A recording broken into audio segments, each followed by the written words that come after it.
I was extremely lucky to be among some of the first people to be able to play Dragon Age the Veilguard. I went into this being both nervous to see what the game was actually going to be like, but also extremely excited. But I will tell you, by the end of my 6-hour play session, I think I can confidently say that Dragon Age the Veilguard is my most anticipated game for the rest of the year. During my 6 hours with the game, I was able to go into a surprisingly in-depth character creator, and then after making my character, I was able to dive into the first few hours of the game. After a certain point, we were then able to actually choose higher level characters a little bit further into Act 1 in the story, where we got to make very important decisions and see some of those outcomes that our choices actually have within the game, and I have to say, some of them really matter. But the nice thing was I was able to play all of the classes at both a lower and higher level, and I will be making additional videos doing more of a deep dive into each of the classes, so if you want to see that, make sure to keep an eye out on the channel. Now, the first big surprise for me was how in-depth the character creator actually is. I know many of you out there are going to be very excited to spend hours and hours in the character creator, and honestly, my biggest challenge during my play session was limiting the amount of time I spent creating my character. I guarantee the majority of you are probably going to end up spending hours in this character creator because you can literally change everything. You can change your chest size, you can change your butt, and yeah, for some strange reason, you can even change your bulge size. I was actually really pleasantly surprised with the character that I was able to make in such a quick manner, but even better was the realization that the voice acting for our rooks is actually really good. Nev Gallus is my only shot at finding the Dreadwolf.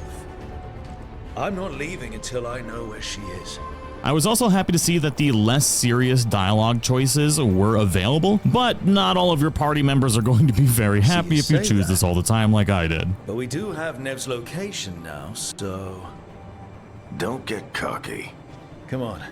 Harding will be worried. Now, as is tradition with Dragon Age, there are going to be a lot of decisions you need to make that are not only going to affect the relationships with your companions and potential love interests, but will also have long-lasting effects throughout the story, and even very early within Chapter 1, without giving any spoilers, there is a massive decision that needs to be made that can drastically change the entire game. So if you're worried about your decisions not having any effect in this world, from what I can tell so far, your decisions will have drastic impacts. Now, the Veilguard takes a much more linear approach to say that of Dragon Age Inquisition, and honestly, I really don't think that's a bad thing. And that's only really noticeable in the very early parts of the game, because you very quickly open up many areas to explore, and even within the linear level design of some of these missions, there are still plenty of places to explore, secrets to find, and choices that will affect those areas that you're in as well. And I do have to touch base on just how beautiful the world design actually is in the Veilguard. I wasn't sure from the initial trailer how I was going to feel about this, but not only is the world design beautiful, but it's also extremely varied. You can go from vibrant forests to sprawling cities, underwater temples, and definitely the classic dark and gritty Dragon Age that we all know and love. Now, while the Veilguard starts off much more linear, it very quickly allows you to start branching off and explore the world as you see fit, following side quests, storylines, and investigating various things that are happening throughout the world. This all happens very quickly within Chapter 1 once you unlock the Crossroads. Now, the Crossroads is a very important part of the game and is essentially a network of ancient elven mirrors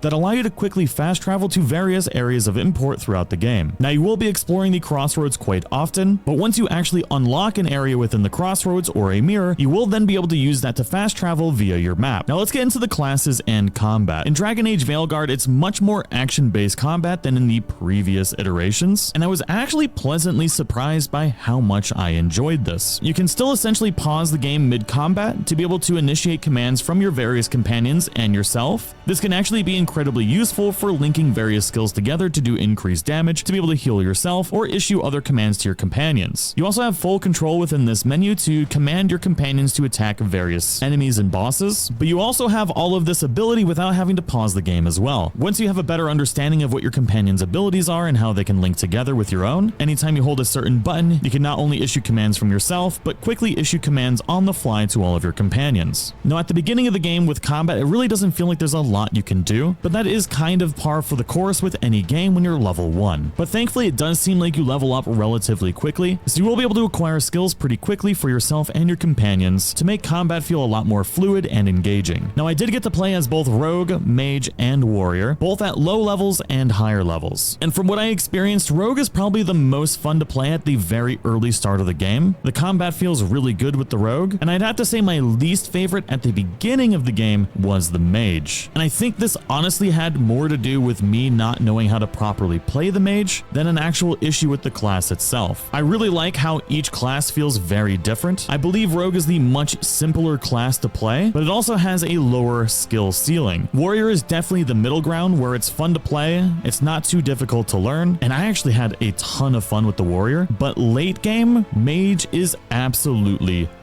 bonkers. It went from being my most hated class to being absolutely broken with the build I decided to make for my final hour playing the game. So I think I'm actually going to deal with the slower start that the mage feels like it's going to have for the absolutely rampaging freak of nature that I'll be able to build later in the game. And by later in the game, I mean within Act 1, just a few hours into your playthrough. Now, each class has a pretty in-depth skill tree with essentially 5 different areas that you can spec into, and then you can choose one of 3 different specializations. As you consume your skill points within your skill tree, you'll be getting new abilities, stat increases, damage bonuses, defense bonuses, and all sorts of various things to help your rook evolve throughout your playthrough. Each of these different paths that you decide to take with your skill points have different synergies and interactions that you can really have fun experimenting with. As a whole, with combat and character class development, I think players will be pleasantly surprised with the experience. Now let's get into a little bit about the lighthouse. You unlock this just after the prologue, and it's going to act as the main hub for you and your companions. As you progress throughout the Veilguard, you're going to be unlocking new companions that are going to end up living in this area, and you're going to be essentially rebuilding this into your main hub. There's a lot that's going to be going on here, and what's really cool is each companion has their own room within the lighthouse. But what's even better, if a companion actually has a cutscene for you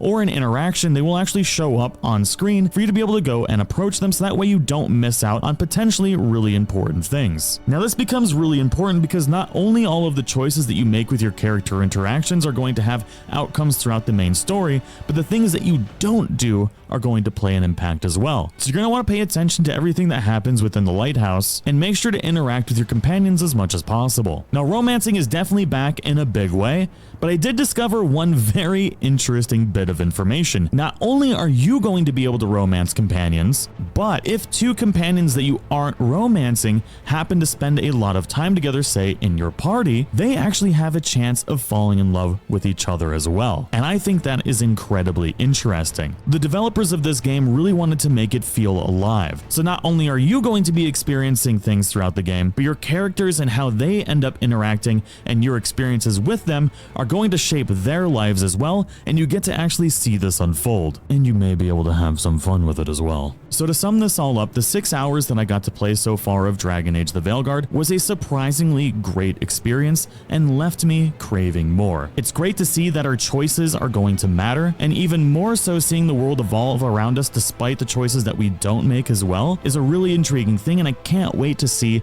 how all of this actually pans out when the game releases on October 31st. Now, we'll be making more videos about my experience with this and going a little bit more in depth into each of the classes and various other things that I experienced during these 6 hours, so make sure to keep an eye on the channel for that. But thank you all so much for watching, and hopefully I'll see you all in the next one.